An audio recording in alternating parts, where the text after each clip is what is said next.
Hi, everybody. Welcome to another edition of the Extravaganza with yours truly, Captain Lou, and of course, Mitch Bernstein on this 4th of July week. It's one of the quarter poles, as we like to say, Mitch, is it's a measuring stick for Major League Baseball. And we're going to talk a lot about that here throughout the show. Welcome. And how you doing, Mitch? Everything is fine and dandy. A little stormy day today here in eastern North Carolina by the beach, but who cares? Not that big a deal, you know. I had stuff to do today. I had to clean out a closet. Went shopping, real busy stuff for this retired guy. So, it's really hard. And of course, research for, our program here. We got a couple of great guests coming on, so had to do that. Plus, I had to go to Walmart. Well, I went to Walmart today. We're going to rip this in about 10 minutes and see what I get. I told you before, I never get lucky. Never. But, okay, so I shouldn't say that. So I actually got a box from Fanatics I ordered 2 weeks ago, and I got a relic, Mason Wynn. I love relics. I think they're really cool, part of the hobby. Not exactly worth a lot of money, but I just like relics. They're really cool. No. And this happens to be, it says player worn. So it's pretty cool. Well, I've got the All-Star Game starter reveal show on over my computer. So if any Phillies or Tigers come on, I'll let you know. All right. That's good. Yeah. It's coming up to the break. We'll talk to Matt Davis, who will be on at 7:35. Folks, we have switched guest times due to scheduling for our guests. So Steve Ditmore will be with us in about 13 minutes talking about his new book called Forgotten Dodger about Jim Gilliam. Jim Gilliam, we'll find out. He calls him forgotten, and a lot of people who followed Jim Gilliam back in the 40s and 50s, and then when he was a coach with the 60s, say, hey, he wasn't forgotten. So I would say he's underrated. So very cool story. He wrote this book. So I look forward to talking to Steve about that. And then Matt will be on later talking about Phillies, and they lost the first game today, 6-4. They cost me $5, by the way. Pardon? They cost me $5. I bet him to win money line. I had even money. Well, Mick Abel, we're going to talk about that. They're losing now 1-0. Christopher Sanchez pitching a great game, but giving up a run. Philly's not hitting again. They hit, they don't hit. They don't hit, they don't hit, and then they'll hit. And we're going to talk to Matt about this, but the fire is coming out of my ears as we speak. But Lou, let's go back to for a bit. You got Steve Yzerman making a couple of decent picks for the Red Wings. Is that right? Yeah, they got a great trade. They got John Gibson, a goaltender from Anaheim. They got rid of 2 future draft picks and Peter Mrazek in return. Mrazek's been here a couple of times, and he's not going to take you to the Stanley Cup. And Gibson's probably the best goaltender that Detroit's had in a decade, at least. Okay, good. Right.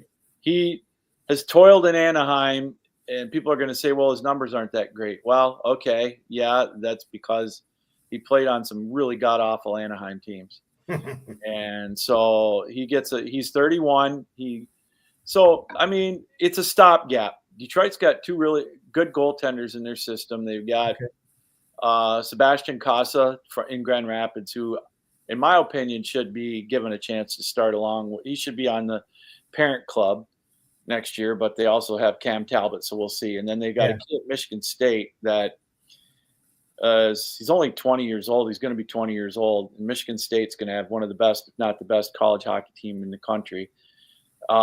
So they've got some potential. But other than that, they made some minor signings, Van Riemsdyk and saw that. Appleton, and then oh gosh, I can't remember the other ones. They're not going to jump out at the average fan. Okay. But Detroit's got a lot of youngsters coming up that are doing well. And it's going to be, how it is in sports, Mitch. Nobody's got patience anymore. And, I'm surprised in a little bit of that, they're not calling more here in Detroit for Yzerman to do something, but he's the prodigal son, and Yes. besides the older generation that has passed on that we don't remember the production line, who, by the way, Alex Delvecchio passed away. Passed away, yeah. And real quick on him, I've heard Ken Cal, who does the games for the Red Wings, mentioned a stat when he played in '52. Their goaltender was Terry Sawchuk, and back then he only played 8 games to win the Stanley Cup because there was only 6 teams. Sawchuk didn't allow a goal in any 4 of the home games. And that Detroit team swept Toronto and swept Montreal in 4 straight, and that's considered one of the best teams in a single season in Detroit history, maybe besides the 2002 team with 10 Hall of Famers. But yeah, I mean, the Red Wings, they'll be all right. They're a borderline playoff team. Hopefully Gibson can help get them over. So, You need a goal. I mean, listen, every team needs a goalie. Every team needs a goalie. I mean, that's the thing, and they're hard to come by. The really great ones are hard to come by. Oh, for sure. And you look at what Florida did; they were able to re-sign all their big guns, and they got to be the odds-on favorite to go for a three-peat. Absolutely, yeah. And they play in the East, which isn't as loaded to me as the West, but it'll be fun to see. So. Yeah. See what happens, yeah. And not much going on with football, but basketball, lots of trades going on. I see, reading about all stuff happening. So, sports, we love it because sports never stops. Yeah. It's one of the things we love to. We always say there's always something going on each week. I mean, take baseball right now. You got the All-Star game coming up. Those lineups are pretty much set. And you got the home run derby with Acuna has committed, Cal Raleigh has committed. We talked about that last week. Wanted him to commit, and he has. So I'm not sure if anybody else. I don't remember seeing or hearing anybody else committing to the home run derby.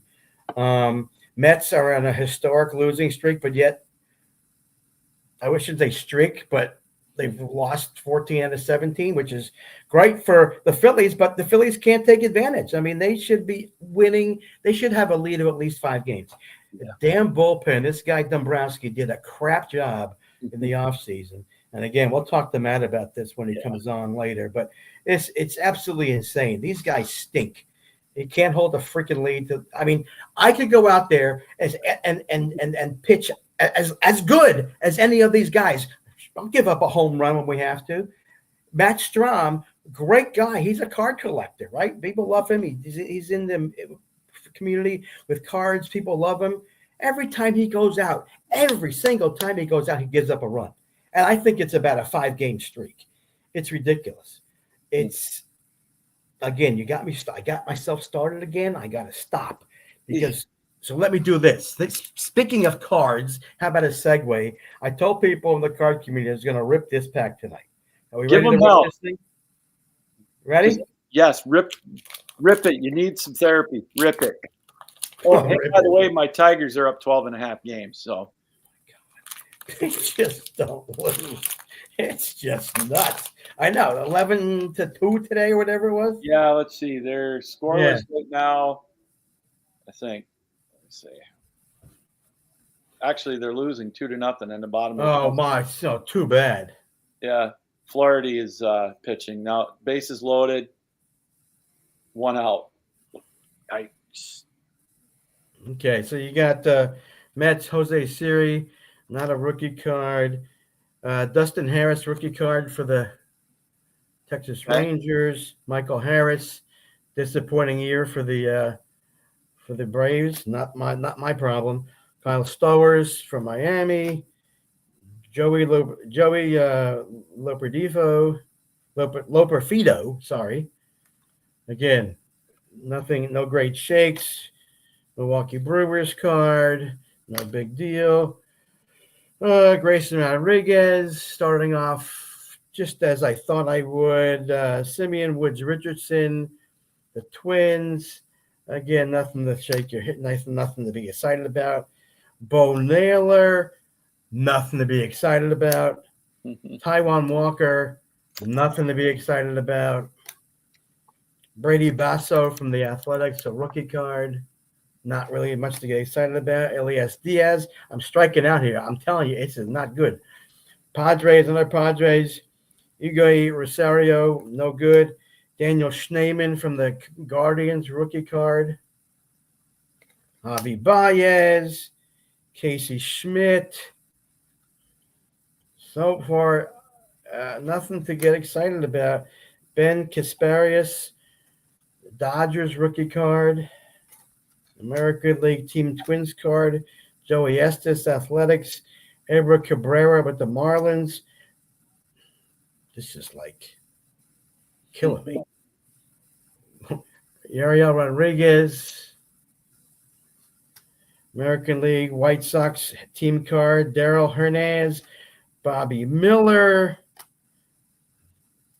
Old and done.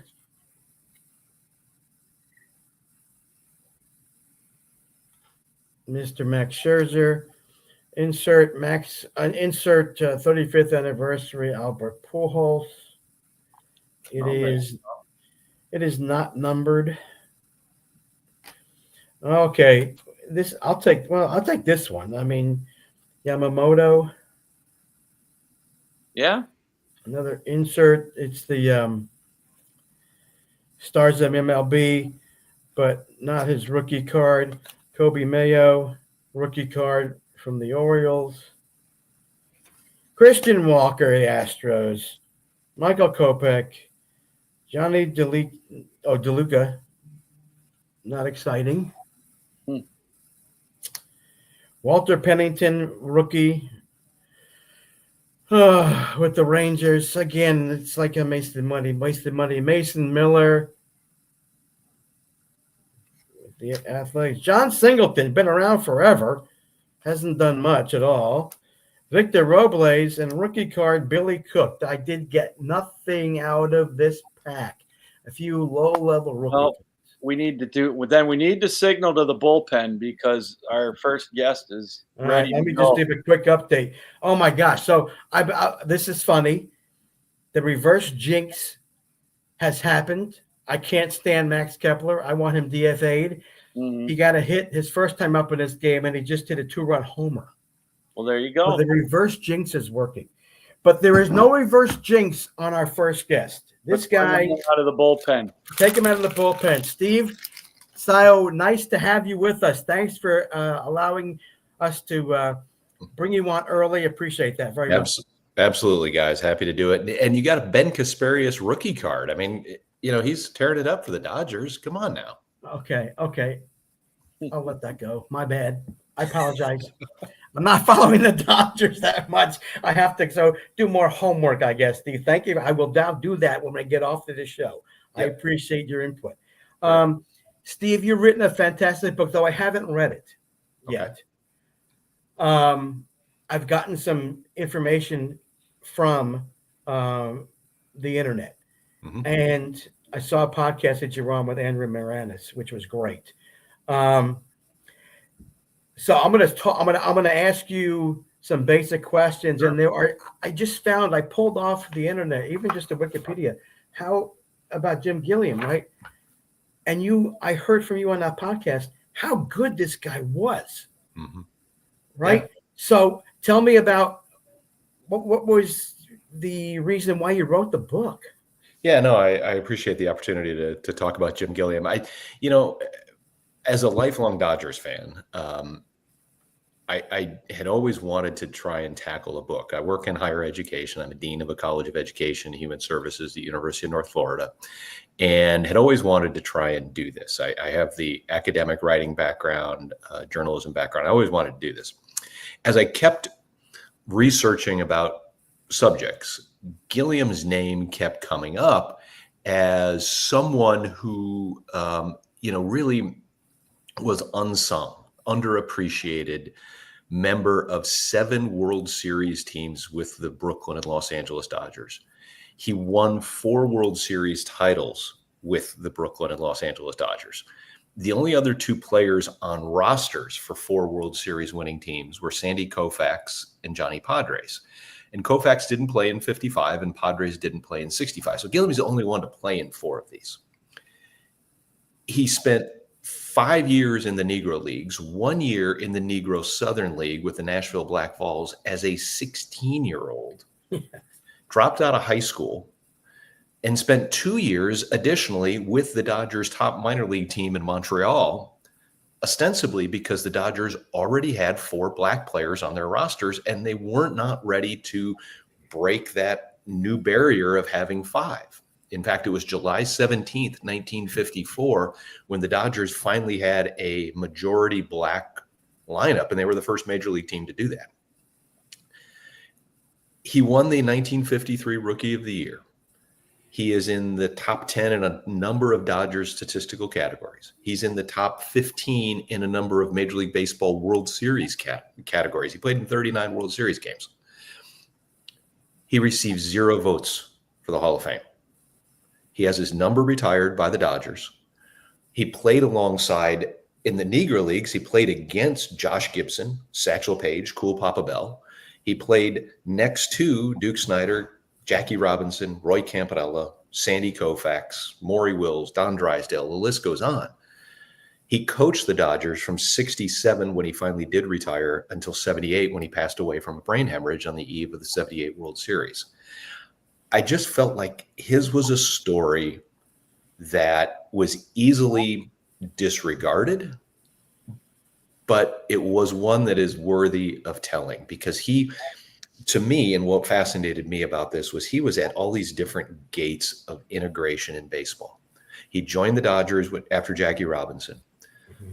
He was subject to a quota system, pure and simple. You can't convince me that Gilliam wasn't a better player in 1952 than some of the Dodgers backups. No offense to Rocky Bridges, no offense to Bobby Morgan, any of these other backup utility players. Gilliam was better. He became the first black base coach in Major League history. And he was always a candidate to be the first black manager. He never got that opportunity. You know, Frank Robinson obviously got it in 1975. But he was at all of these junctures. And nobody talks about him. Right.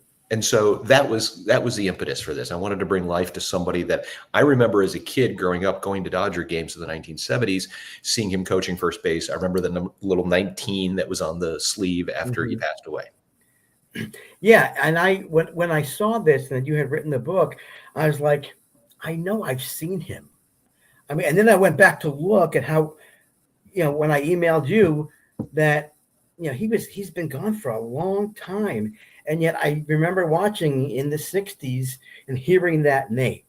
So it was great that you brought this to the forefront of those of us who may not remember him as a player, but surely heard that name on NBC Saturday Baseball in the mid 60s, right? And not knowing, just like a lot of what Bob Kendrick has done with the Negro Leagues, not knowing about his past, which is amazing history, not just for him, but for baseball itself, which is what I've been getting into over the past 6 or 7 years. It's just phenomenal. Absolutely love it. So you know, thank you for bringing him out to the forefront, because I know I haven't gotten the book yet, and I definitely will. I've read Dennis Snelling's got a book that came out called The Whiz Kids, and I read that. Huge. I mean, being a Phillies fan, amazing history that he brings out. And if I was in school, when I was in school, if I had history and it was about baseball, I would have gotten straight A's. Yeah. But I had the other stuff that I didn't really like. Countries, the Industrial Revolution, you know, all that stuff. Give me a baseball history. I'm in it. I'm winning it. I'm getting A's. So this is great stuff. And appreciative. I always thank the authors that come on for what you do. And speaking of that, how much did you get to interview former players? Any family members still around? That kind of thing. I'm interested to hear about that. Yeah, you know, it was interesting. I didn't know how to do this. I mean, it wasn't anything that I had ever attempted before. Excuse me. And I started in just leveraging people in my networks. Who might you know that might be connected to this? And everybody that I reached out to, nearly everyone, with one exception, I'll tell you that story in just a second. Everybody that I reached out to was very gracious. And I talked to players that played with him from the 1950s. I actually talked to Bobby Morgan, who was on the Dodgers, and he's since passed away. I talked to Carl Erskine twice. He's since passed away. Right. So some players from the 50s, players from the 60s, John Werhaas, Wes Parker, Nate Pee Wee Oliver, who also unfortunately has passed away, Al Ferrara, these guys that were on Dodgers teams. I talked to two people that played against him, Al Downing in the 1963 World Series as a pitcher for the New York Yankees, but then later as a member of the Dodgers teams in the 70s. So he had Gilliam as a coach, but then he also played against him. And from a Phillies perspective, I talked to Bill White, the former National League president, and talked to him about, more when he was playing with the Cardinals in the early 60s there, but just kind of how did they approach playing against him? And, what sort of a player was he to defend against and that sort of thing. And Bill was gracious with his time. And then I talked to players that, were from the 1970s that were under his tutelage as a coach. The one person that I teased that I didn't get a chance to talk to that kind of hung up on me actually was Maury Wills. I got his number. And so I sent a text message to him. This was probably 2020. During the pandemic is when I was able to do a lot of this research and interviewing. And he says, "How did you get this number?" And I didn't want to out my source. I wasn't going to give that person away. And I just explained I got it from a mutual acquaintance and nothing. So I didn't get to talk to Maury Wills. I did talk to former Dodger owner Peter O'Malley, and I talked to Fred Clare, and Fred Clare was gracious enough to write the foreword for the book. And I'm forever indebted to him and the doors that he opened, former general manager, obviously, with the Dodgers teams. Mm-hmm. Yeah. And interesting about Maury, because you have a quote. I read the quote. He attributes his success for stealing 104 bases and as many bases as he did steal for Jim batting number 2 behind him. Yeah. And that was really, I think, emblematic of who Jim Gilliam was that he was a company man. He would do whatever the Dodgers needed him to do to win. If he needed him to play second base, he did that. If he played third base, left field, wherever they needed him, he played all around the diamond.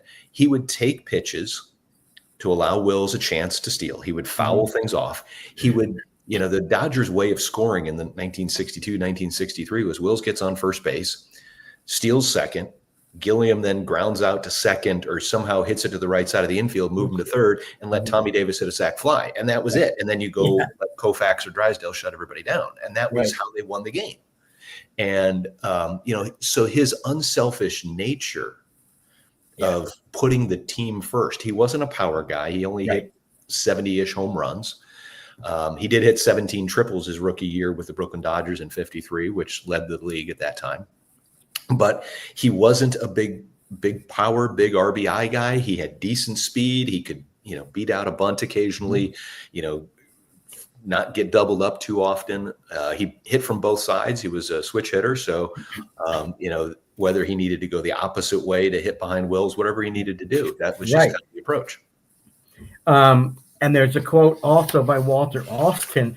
I read it. He wasn't. I'm trying to think. He wasn't the biggest arm. He wasn't this. He wasn't that. But he sure did what, like you said. He basically was the company man. He did what we asked him to do. And and that's the thing that came out in talking to some of those players that played alongside of him. So I forget whether it was Johnny Werhaas or maybe it was Darrell Griffith or Nate Oliver, one of those kind of utility infielder guys that just didn't really have a lengthy career with the Dodgers in the 60s. But one of them said, we didn't need Alston to come out and talk to the pitcher. Gilliam would do that. He was a manager on the field. And, one of the things that Peter O'Malley relayed to me that Alston had told him was that Gilliam never made a mistake. He always knew where the play was, what he should be doing. I begin the book with a play that from the 1965 World Series. It's the bottom of the fifth. The Dodgers are up 2-0. Lou Johnson had homered earlier in the game, and the Dodgers had built a 2-0 lead. Koufax was struggling with his curveball. All he was throwing was fastballs. And the Twins put runners at first and second with 1 out. And Gilliam, playing third base, cheats over to guard the line against Zoilo Versalles, who would go on to become the AL MVP in 1965. And Versalles had been timing up his fastball the whole series, had bounced one off of Gilliam's chest for an error earlier in the series. So Gilliam's ready. And he fields this screaming ground ball down the third baseline, backhands it, carries his momentum, carries him into foul territory. And rather than try to go for a double play or do anything else, he just gets up and he goes over and tags the bag and gets the force out. And you can hear Vin Scully. It's on YouTube, so you can hear Vin Scully and Ray Scott were the announcers, and they talk about how that saved Koufax's bacon and all that. And I remember talking to Wes Parker, who was across the diamond during that play at first base for the Dodgers. And he said, that was just Jim. He didn't try to do too much. A lesser player would have tried to get the double play or, done something different. He took the one sure thing that he had rather than trying to make something else. And that was what made him the consistent type of player that he was. Smart. And like you said, that is just a unique a player, like you said, who knew the game and knew it well. Smart baseball instincts. Could control the bat. Didn't have a great arm, but if he's playing the infield, he didn't necessarily need it. Outfield, he played a little bit, but wasn't that big a deal. I have the stats for him as a career: 266 batting average. He had 2,021 hits, 1,255 runs, not a home run hitter, 625 RBIs, 325 doubles, 80 triples, 1,036 walks. Yeah, and how many strikeouts? Look at the walk to strikeout ratio there. I don't have the strikeouts here. It didn't show me. It was very low, right? It was like 2-1. He walked twice as much as he struck out. He had a tremendous eye at the plate, great plate discipline. I think his rookie year, he walked 99 times in 1953, batting leadoff for the World Series Dodgers that lost to the Yankees. Yeah, and it's funny, as you mentioned, it's interesting that, and I've heard you say people get angry who the old Dodgers fans who knew him. He's not forgotten, but not given the credit due. He won 4 World Series. Yeah. How many people can say that, really? Right? It's just absolutely amazing that he had this talent and he knew what to do. And he was a leader because he was able to, like you said, he was the general on the mound, in the infield. Yeah. He got to tell people, calm people down and let people know that we're going to be okay, basically. Right. Yeah. I think he was a steadying force. And, you asked me earlier about talking to family members, and I did. I was able to talk to two of his children and his widow, Edwina. And, Edwina just said he was so happy just being part of the Dodgers organization. And you have to remember, here is a guy who dropped out of Pearl High School in Nashville, Tennessee as an 11th grader, went to play for that Black Falls team that was in the Negro Southern League. That was the first time he had ever that I could find, ever left the city of Nashville, was when he joined that team. So he grew up in segregated areas, got that education doing that, gets paired early on with Joe Black on the Baltimore Eli Giants, who was a big burly pitcher that was college educated, got a degree from Morgan State. And here's Gilliam, a soft-spoken guy that hasn't finished high school, and they just kind of gravitated toward one another. And once he got to the Dodgers organizations, it was whatever, he and Alston managed him for the 2 years in Montreal. Mm-hmm. And then 1953, Chuck Dressen managed the Brooklyn Dodgers. And then 54 through Alston's retirement in 76, they shared a dugout every day together. And they were fast friends. They thought a lot alike. And, I talked to Dusty Baker, and Dusty Baker said that he thought that Gilliam was in his exact role where he needed to be. That Dusty didn't feel like he would be a good manager. Jim didn't want to talk to the media. He didn't enjoy those components of it. And by the 70s, that's becoming more of this. And when you compare it to Tommy Lasorda, who ultimately succeeded Walter Alston, obviously Tommy Lasorda ate that stuff up. I mean, that was who he was. And, others, Al Ferrara told me he thought he would have been a perfect bench coach, in today's game. Yeah. He would have been the guy that would be in the manager's ear saying, hey, 3 batters from now, you need to be thinking about this. That was who Gilliam was. Yeah. Yeah. And we go back again to what these guys went through, and especially this young kid in the Negro Leagues and having to deal with the segregation part. But it shows the ability to persevere.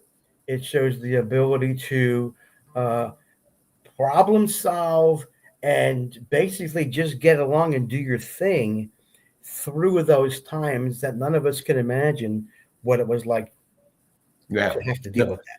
Absolutely. You mentioned earlier Bob Kendrick, and I was so grateful and fortunate to be at the museum this past weekend on Saturday as they were celebrating. I saw that. Yeah. Celebrating the salute to the Negro Leagues games between the Dodgers and the Royals, and speak to a crowd of people that were there inside the museum. It was Bob Kendrick and I talking, and what an amazing experience for me, just because Bob is such an encyclopedia of knowledge about the Negro Leagues. Unbelievable. But to hear him tell the stories about what the players went through. Gilliam actually never really talked about it too much that I could find. And I asked Edwina about that, and she's like, no, he didn't really mention it too much. He just was unassuming and quiet and just kind of kept to himself, did what he had to do. He talked about, there were stories in spring training in the 1950s when, Vero Beach was still segregated. The black players had to go over to Gifford, which is where the black community was, really kind of on the other side of the air base there in Vero. And even when they went down to Miami, because the Dodgers would go down there to play some spring training games, they would stay in separate hotels. The Lord Calvert was the hotel for the black players. And it was just part of what they did. He never complained about it. He did finally, in the early 1960s, he and Tommy Davis and John Roseboro went to Peter O'Malley and said, hey, the stands here at Holman Stadium in Vero Beach are still segregated. And he didn't realize that. And O'Malley hadn't realized that. And so they did help get the spectator seating areas and even the restrooms kind of integrated at Holman Stadium. But he'd been going to spring training there for almost 10 years when that happened. Yeah. Interesting that they made that request. Yeah. Which again, sounds like he was, in essence, based on what his personality you're telling me didn't want to get too much involved, but he felt it was, listen, this is important. We are coming to you to request this because this needs to happen. So we got out of that little realm of a shell, so to speak, from what I'm hearing from you, and was able to just make that request, which, was great. Yeah. And so in that sense, he was a little bit opposite maybe of Jackie Robinson, who was much more outspoken on integration issues. Even Maury Wills was pretty outspoken on things. Gilliam wasn't. Obviously the 1965 Watts riots occurred while he was there and while he was living in Baldwin Hills area of Los Angeles. And, not a whole lot that I could find that was said or anything about that. I talked to Daryl Thomas, longtime major league utility player, who grew up in Los Angeles and was a teenager that actually played with Jim Gilliam's son. In like Little League, Daryl Gilliam and Daryl Thomas played on the same teams. And Daryl Thomas said to me, they just knew where not to go and where not to be and all of that during that period of time. So they learned about, you just had to survive. Right. What was the biggest takeaway? I mean, you probably have said it. Is there anything else that we should know? Sorry, excuse me, about this gentleman that you document in the book? Yeah, I think, a couple of things to recognize. One of the things that was controversial about the Dodgers was that they retired his number. Mm-hmm. And the Dodgers have a history of only retiring numbers of players who are in the Hall of Fame. But in 1978, there was no precedent for that. And so when I talked to Peter O'Malley and Fred Clare both, they said, at that time, the only numbers that were retired were Jackie Robinson, Roy Campanella, Sandy Koufax, and Walter Alston. And they just viewed, here's a guy that spent 27 years in the Dodgers organization. And it's not hard to believe. He passed away at the age 49. It's not hard to conceive that he would have spent a half century in the Dodgers organization had they allowed him to, or, had his health been there. And then, of course, the Dodgers kept him around. The Dodgers still have only retired 2 non-Hall of Fame players numbers, 19 for Junior Gilliam, Jim Gilliam, 34 for Fernando Valenzuela. And that was just a recent thing. They didn't retire Gil Hodges as 14, and that was pretty controversial among fans until Hodges was inducted into the Hall of Fame recently. So, people go to Dodger Stadium and they see the 19 on the side, and they see the statues and they see all of that stuff, but they don't recognize necessarily who he was because he wasn't that Hall of Fame player.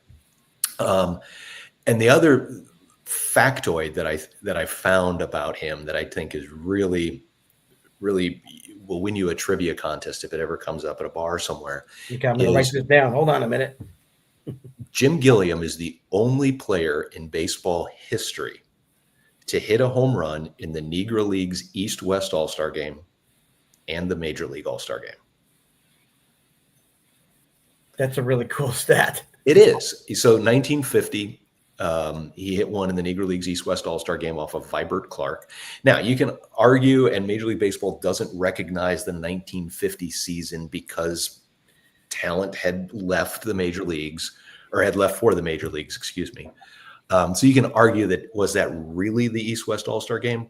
But it was. I mean, that's what it was still marketed as. And then 1959, he was added to one of the 2 years that he made All-Star with the Dodgers. And he hit one in the LA Coliseum. But you think about the players that were hitting home runs in the Negro League's All-Star games, Buck Leonard, Josh Gibson, they never made it to the majors. Right. And then Hank Aaron, Ernie Banks, Willie Mays, they didn't do it either. The 1 or 2 times that Mays played in the All-Star game, he never hit a home run there. So, all of those things. Do I think he's a Hall of Fame player? No. Right. Is he worthy of a bigger discussion about his career, his contributions to the Dodgers? Yes, absolutely. I think that. And I think that's hopefully, since the book has come out, I've been fortunate to be asked to do a number of these types of things. And I think the conversation is going about, what his role was in trying to bring some appreciation to him. Well, listen, you authors, and I know this is your first, right? Yeah. I can't wait to get the book, okay? Because I love reading about baseball and the history, and I thank you for putting all that work together to get the book out. I know people are loving it from what I've seen, and you are just great to have talk about this book, Jim Gilliam, Forgotten Dodger. You've inspired me to definitely, learn more. Well, I appreciate that, and feel free to reach out after you read it and let me know what you think. I will. Absolutely. Yeah. Steve, thank you so much. I really appreciate your time. Thank you. Yeah. And I'll keep that baseball card. Steve, before you go, your email, unfortunately, it wasn't Lou Johnson. It was Sweet Lou Whitaker. 65 was born. Well, so you understand my bias towards Sweet Lou Johnson, 1965 World Series. 100%. Yeah. Okay. Fair enough. All right, Steve. Thanks you guys so much. You go have a great holiday. Have a great 4th. Thank you. You guys as well. Enjoy the weekend. Thanks. Take care. Bye. All right. Well, that was some great information, wasn't it? Oh, it was. It's always fascinating. Always fascinating. Well, we've got our next guest. He's warming up in the bullpen. He's warming up in the bullpen? before we go, I just want to let you know that Detroit has 3 starters on the American League All-Star team: Riley Green and Gleyber Torres. And I don't get it, but Javi Baez is going to be an outfield starter in the American League. Really? You know, this is only the 3rd time in Tigers history we've had 3 starters: 85, 84, That's pretty cool. Listen, 2007. That's But awesome. why he's an outfielder? I mean, I know he played a little bit when he just went on the IL again. Anyways, let's bring in Matt Davis. I digress. So you guys can commiserate about your Phillies. Here he is, fresh out of the bullpen. All right, man, I got to tell you something. I forget who it was on. It was John Foley. And that night, I told my wife, I tell him, I don't like what I'm seeing on the screen during the game. Castellanos, whatever it is, he goes and hits a home run, right? I message you about the trade deadline, Max Kepler and his big mouth, and what does he do tonight? The reverse jinx. He hits a 2-run. I'm watching this on Gamecast, and I'm like, oh, my God, are you kidding me? Yeah, I'm kind of following along. Matt, Yeah. I want this guy DFA'd. I don't care what he did. He just hit a home run. How you doing, Matt? Nice to see you. Good, Mitch. How you doing today, man? I'm doing good. So let's get into, before I get into a rant, which I'm sure you've heard people rant about this team. Once in a while. You write for the Phillies on Fansided, is that correct? Yes, sir. That is correct. That's what I thought. Yep. So I want to let people know that. Yeah. Trade deadline. What are your thoughts? What have you heard that really kind of makes sense? Anything at all? So for this upcoming deadline, there's been a couple names that they've been thrown out. I know that we have the option of, if it was kind of, we did have the option of getting rid of Max Kepler. And like you're saying, it's kind of hard at times because I know he just popped for his 10th home run of the year. But I know that we have the Boston Red Sox, whether or not they want to make a deal or not, trade away some of their prospects and or sustained outfielders. I know that Jarren Duran has been a name that I've actually covered recently. I'm a big fan of his, mostly because of the speed, and he has some pop to him, but it's mostly the speed, and he is under team control for a couple more years. There's also the name of Kyle Stowers from Miami. The one good thing that's probably going on in Miami right now, outside of maybe some success from Sandy Alcantara. But I also know that the most recent duo that has come up is Dennis Santana and David Bednar of the Pirates. Bednar, I would not mind getting Bednar in the back of that rotation. It's kind of crazy. Yeah, because I actually even had him on my fantasy team, and then I ended up dropping him because he got not DFA'd. He got optioned to AAA like back in like early April. But as of right now, overall, I got some stats right here. So overall, he's rocking a 2.73 ERA, 1.15 WHIP, and 42 Ks over 29 2/3 innings. But the kicker is, I mean, since he's been called up from AAA back on April 13th, he has a 1.88 ERA, 1.52 WHIP, and then a 12.87 K per nine, which is actually 14th best in the league right now. It's also 1.2 FWAR, which is the second best among all relievers. So honestly, I think that's a great option for them. He was kind of like a name kind of under the radar coming in. Yeah. But he's under team control through 2026. So if it's definitely what they're looking for, he's owed like $9 million this year. So they won't have to pay that full. Right. But it's definitely going to be a little bit pricier than I know that with the luxury tax the way it is right now. But that's probably like the most likely thing I can see Dombrowski making a move on is probably just a bullpen. I know that he's been kind of hard fast on not making an outfield adjustment, but I don't know.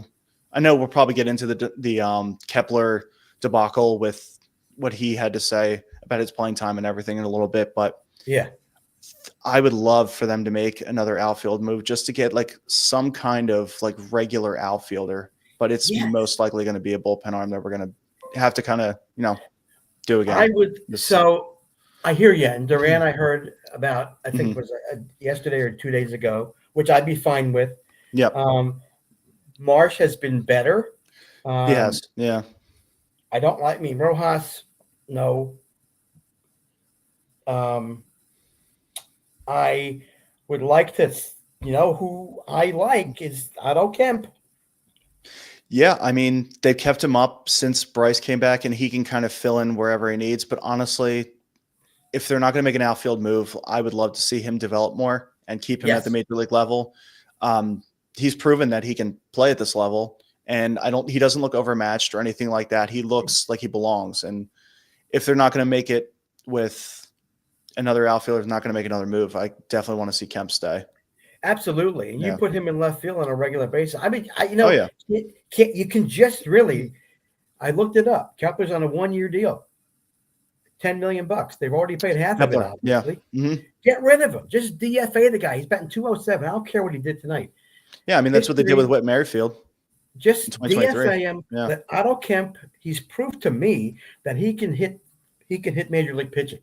Okay. Yeah. I was so happy for him when he hit his first homer. I was waiting for that. Oh, that was so fun. Exciting, right? He's got some pop. He can play. I don't know. I haven't seen many plays by him in the outfield. I'm not too worried about his defense at this stage of the game. But you got to get rid of him. And that the other problem is all of these guys. Now, answer me a question. I was looking at the first game tonight, and hold on a minute. And I was looking at the guys who came in out of the bullpen late in the game. And by the way, Max Lazar's got to go too. Get rid of him. Yeah, Max Lazar, worthless. And you know who else I talked to Lou about when we first came on? On my recollection, Matt Strom, in the last 5 games he's appeared in, he's given up at least a run. Yeah, I think he's on kind of a bad streak there, and because he was so nails last year, and he just can't get guys out. Like there's no missing. Like he can't It's just constantly giving up runs. Whether it's 1, 2, it's just been consistent. Yeah. What about who is this Johnson guy who pitched 2 innings and struck out 2? 33 pitches, 23 of them strikeouts. I don't know who that is. Yeah, Seth Johnson was actually right. Yeah, he was up last year actually when he covered Ranger when he had the extended when he was out for an extended period of time with his back issue. I don't have the stats in front of me off the top of my head what he did, but I remember the one start and specifically in Miami where he got lit up for like 7 or 8 runs. It just hadn't gone well for him to make his like major league debut. So he's kind of just filling in where needed, and he was only the extra guy that came up today because of the doubleheader. He did come up today. Okay, that's the only reason why. Okay, yeah. And this Robert guy, David Robert, 18 pitches, 9 strikes, not a good ratio, obviously. But let's talk about Mr. Abel and the Phillies' inability to figure out how to develop a pitcher like a Skeens who can come out right away and be dominant. Is that what we're waiting for Andrew Painter? We all sure as heck hope so, right? Yeah. I think Painter is the closest thing to it. It's different because of the timeline of Skeens where he was in the College World Series. He was in the limelight immediately, and everybody's like, okay, yeah, it's a College World Series, and he did like eat a lot of innings there. But his success immediately carried over through the minor leagues and then straight to the major leagues. And, him coming up in June seemed crazy to wait that long. And sure enough, and, they ended up getting the Rookie of the Year anyway. Yeah. But with Abel, he was such a stud in high school. But he just has kind of really had to work through his own in the minor leagues. And I mean, he came up as a 25-year-old. So he's had his success at times, but then he'll get lit up at other times. But as far as Painter, he probably would have been the closest thing if he was able to debut right in 23. But he was looking to possibly make his debut in 23, like in April or May. But then they stretched it out because he had the UCL injury. They thought they could just sideline him for the time being. And he ended up having Tommy John surgery anyway in July. Right. So the timeline has kind of had to, work that momentum back up, even just emotionally for fans to get ready. but I think he would definitely be the closest thing. And that's the question too, is like when he comes up, where are we going to put him? Abel most likely will get option to AAA, my guess. What about trading him? What about, if he can come out of this little funk he's in and pitch for another couple of weeks, 2 more starts? I'm thinking that's a trade chip right there. Yeah, I definitely agree. There was talks when the season was coming in, because he was pitching so well, that they can throw him in while he was still in the minors, but then he started having success like coming up and for us and everything like that. But I think he can be an interesting trade piece if they can go for another bullpen arm, like if they can even mix it in with the Dennis Santana and David Bednar. Also, like Aroldis Chapman's also another name that I just thought of too, with the Red Sox. Like, they're definitely they've definitely one of those ownerships that's definitely buy sell type of deal. Yes, especially with Walker Buehler being another starting pitcher. The Phillies don't need that, but I definitely think they're going to also look at getting rid of Chapman. But Abel is definitely one of the names. Another one of the names that the Phillies have a huge decision to make on too is what they're going to do with Ranger Suarez, because he's these guys. I know that's the thing, is like, at this point, Rangers your number 2 starter in a playoff series. Yes. I mean, he's carried like a 1.1 ERA through the month of June. He was just as great, maybe slightly less than Wheeler, but it's tough because like if you trade him, like you could get something serious for him. But if you ride him like through the year and like keep him in the playoff series, nobody's going to think twice about that either. So I think Abel's probably the idea then. I'm looking at the open. Yeah, I was almost freaking out with this score of this game here. I thought, it's like, no, there's no way they did it again. Still 4-1. Rotation's phenomenal. Oh yeah. I mean, I aside from Abel, obviously, these guys are just fantastic.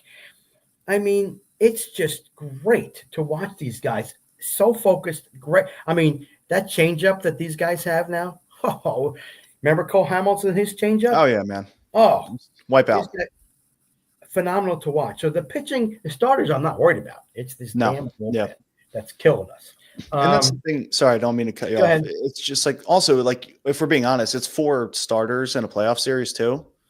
So that's another question. Like, they could trade any one of these guys to make room for Painter, but like you say, the rotation's been phenomenal. Yeah, no complaints whatsoever about the rotation.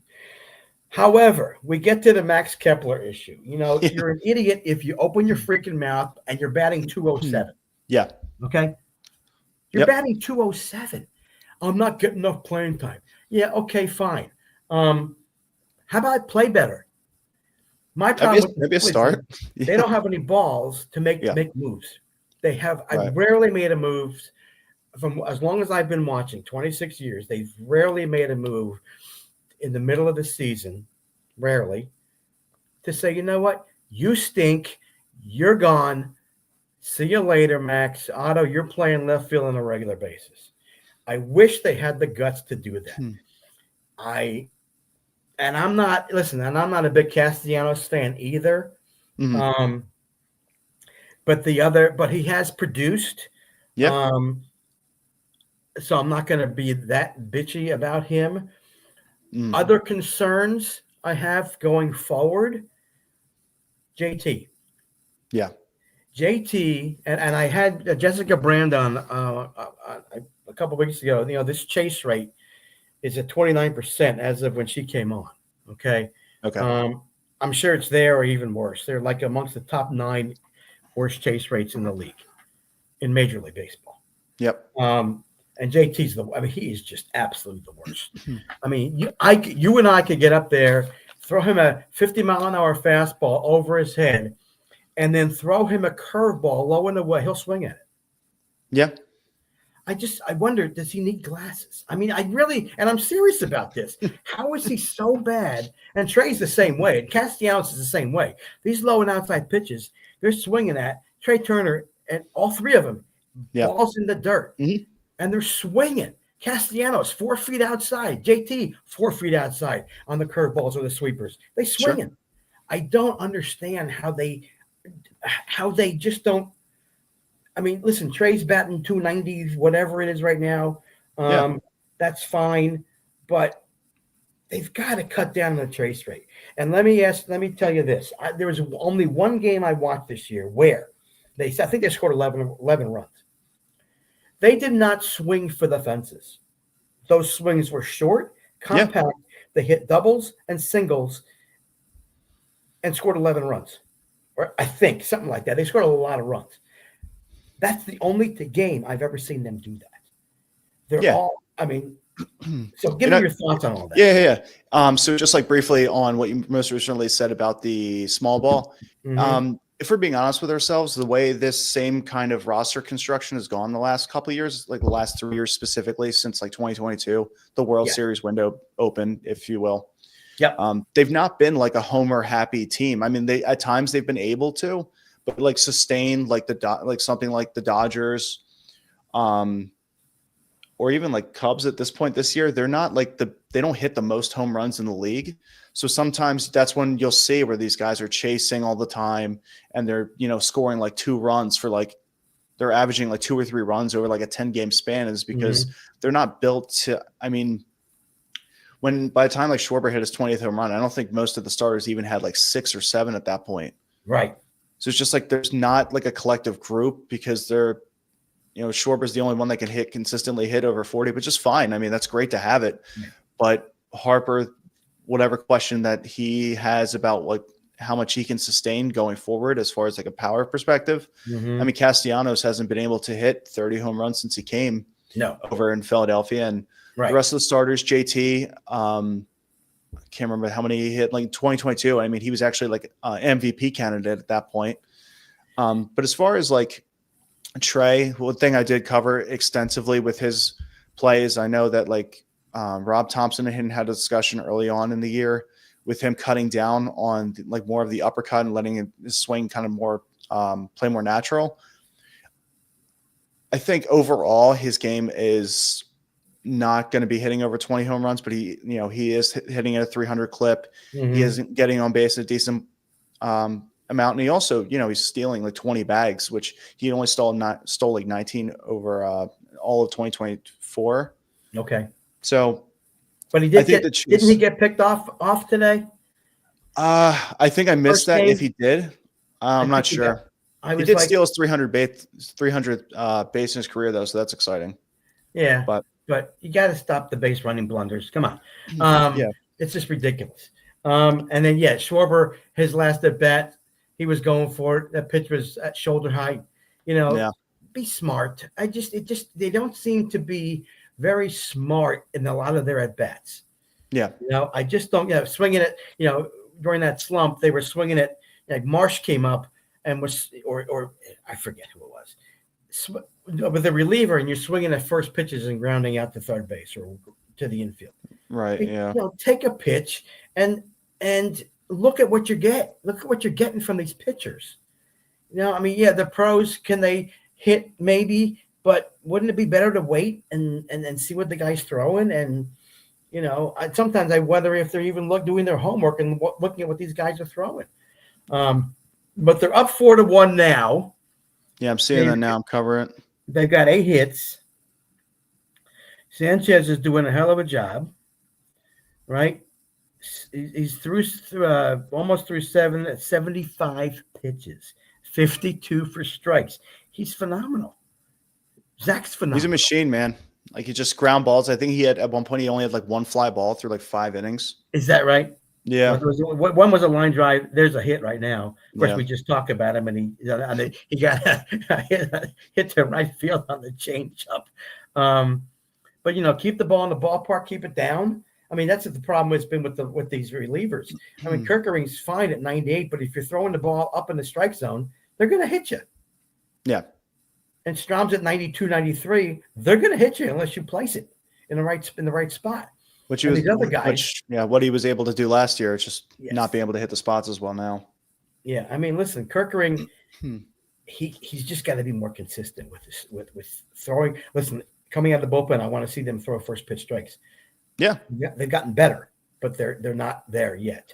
They have gotten better, but also like Kerkering, I mean, it's great because he only gave up 2 runs since like May even began. So he's definitely been a lot better. And also it's because they were trying to like change his slider slightly, like out of his delivery. Okay. But I think he settled in, which obviously with Alvarado out now until sometime late July, sometime later this month, they're going to have to choose some kind of closer if they're not able to, you know, trade for one at some point. Yeah. But you and I both think that they're going to get somebody back in the bullpen. I think they have to. They have to. Kirkring could be, you know, the 8th inning guy with that 98 mile an hour and that sweeper and that slider. I mean, does he throw a slider or the sweeper? It's a sweeper. Yeah. Yeah. I mean, mix those pitches up, locate him. I mean, because that fastball goes in too, doesn't it? He's got a 2-seamer that drags in. Mm-hmm. So, you know, just get that thing under control, and then you get Bednar throw at 98. Now, Bednar I was following the game yesterday, and he had a hard time. He got himself in trouble. Yeah, I saw that too. Yeah. Yeah, he got himself, but he got out of it. The whole thing with Skeens not winning against the Cardinals, that makes me tune in every single time. It's crazy. Yeah. Oh, my gosh. All right, Matt, listen. Thank you for coming on. I really appreciate it. I'm glad you allow me to vent and talk, but mostly vent and hear somebody who's followed the team more closely than I can. You give me some great information, give the Phillies fans some great information. So thanks for coming on. I really appreciate it. Yeah, anytime, Mitch. I'm always happy to provide some insight into what's going on, a little bit more behind the scenes, because sometimes I tend to stare at the Fangraphs pages probably a little too long. But I'm always happy to give some insight. So maybe we'll get you after the All-Star break. Maybe after the trade deadline. Maybe we'll get you in August. Absolutely. All right. Sounds good. All right, man. Have a great 4th of July week. Thanks. You guys too. Thanks for having me on. You're welcome. I have a rabid dog running around here. Sorry about that. Is that what I heard? He gets his zoomies about 8 o'clock. It's hilarious. The coonhound in him is just I've got a sliding door open. Oh, now he's. Oh yeah, it's hilarious. Did he go out? So do you have an enclosed backyard? Is that where he goes? Well, he's got we have electric fence that works. Okay. Yeah, it's shameless plug. I'll tell you what, that's been a godsend. It works. Oh really? Yeah. Oh yeah. Well worth the investment. Yeah. So, good. A couple of great guests. That was good, fun for me. Talking Phillies. Steve, I got to get the book. I think I'm going to go. I might buy it on my Kindle from my Kindle app, because I really want. You get inspired by talking to these authors who do this great stuff. Isn't it? It's phenomenal. Yeah. Lou. Yes. You got to go to work tomorrow. I do. It's my last day for the weekend. Then one more week, and then I get to go sit on the lake for a week. Right. Have a great 4th. Oh yeah, you too. Enjoy. Hey people, can we make this public? Absolutely. It was on Facebook. Grandpa. Yeah, that's me. Grandma Lynn is with us. That's he had a baby. No, he didn't have a baby. No. He has a grandchild. Yeah. Callahan Egan Ryan was born Sunday. I'm not sure exactly what the time was. It was Sunday afternoon. I know that. And he's might be a fullback or a linebacker. His dad's a runner, so who knows? He might be a tight end that can catch the ball. All I know is he won't be a Wolverine because his parents are both Spartan grads. So he'll wear the green and white. Yes, he will. Yep. Hopefully the NIL money will be big by then. Hey, I got my granddaughter hitting off a tee already. Oh, that's 16 months, baby. So we will see what happens. Awesome. I think we have to put golf clubs in her hands. So, it definitely is. It's great to be a grandparent. It is, and it gets better. And with FaceTime now, they remember you when you get to see them, right? As they begin to recognize people, month number 3 and on, they'll be able to see you and know that you are somebody who was in their life, and then they get to see you again, and then all of a sudden you're in person, and it kind of freaks them out. I think the first time I was in person, not in Facebook, not in FaceTime, I saw she was in the car, and she looked and she started crying. Oh, wow. My daughter said, I think she's just emotional because she sees you in person. I said, oh my gosh, it could be. How cool is that? It's awesome, isn't it? Yeah. All right. Have a great 4th week. Enjoy the grandbaby. I'll be too. back maybe the 25th, if not, or whatever that week is. We'll figure it out. Enjoy 23rd. your month of July. Yeah. We're going to just. I got to do tell you nothing here. one. I got to tell you one bet that I have tonight. I thought was interesting. I couldn't resist. Okay. So Clayton Kershaw is 3 strikeouts away from 3,000. Are they playing yet? Are they on the West White Coast? Sox tonight. I think they're out west. Okay, I got to watch that game. Yeah, I want to see that. The bet is that the third strike for 3,000 has to be over 87.55 miles an hour. I got 4-1 odds that it will be. So I 87 and a half. All right, I'm watching this game. Yeah, I won't be able to stay away. All right, I'm going to watch for you. The third strike is on that 3,000th pitch, on that 3,000th strikeout. Yep. Okay. Yeah. It's over 87 and a half miles an hour. Yeah. You better not throw a slider. Yep. So you better throw the fastball away. Yeah. Or in. Yeah, it's so it's kind of funny. But yeah, baseball, before you go, it's the halfway point, it's halfway, yeah. And it's like, I don't want to sound old, but it just seems like all the games should be played in the afternoon on 4th of July. You're right. You're right. But there's so many things that go on. I don't know if a lot of teams have their own 4th of July fireworks. The Phillies had them last week, I believe, and they were home. So I think, but you're right. I think that would be a fun thing because people can then enjoy not have to worry about going to the game and go to a fireworks display at night somewhere else. Yeah. Yeah, I know Detroit's in Cleveland Friday night. I've been to a Tiger game on the 4th of July. That was back at Tiger Stadium. That's like it was 30 years ago already. I haven't been to Comerica for a 4th of July game. I've been there for fireworks, and they're fun. Oh yeah. But Citizen Bank Park has great fireworks too. I've been there several times. Great. And you mentioned it. 29 days, and it's the Hall of Fame game. Lions and the Chargers. It is coming up. It's crazy. I know it's weird. I got to ask you one football question. Unless you got to go. One football question. What do you think of the Steelers trading for Jalen Ramsey? I just find it.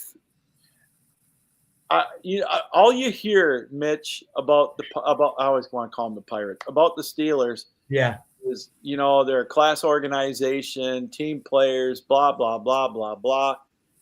And they trade for a guy that Sean McVay wanted nothing to do with. Mm-hmm. A me first kind of guy. Well, and that's what he is, right? Is he still got it? Can he still play? I don't. I mean, is he going to make the difference in getting them to 12-5 and beating out the Bengals and the Ravens? Right. No. And they trade Minkah Fitzpatrick, which I know. I saw that. I don't get it. Minkah Fitzpatrick. I mean, hell of a player. I mean, of all people, from what I hear, he was a good locker room guy. I sent an email out to a Pittsburgh guy that I used to have on the podcast, and he hasn't learned it, but want to get his reaction to it. And I just this drips of Aaron Rodgers.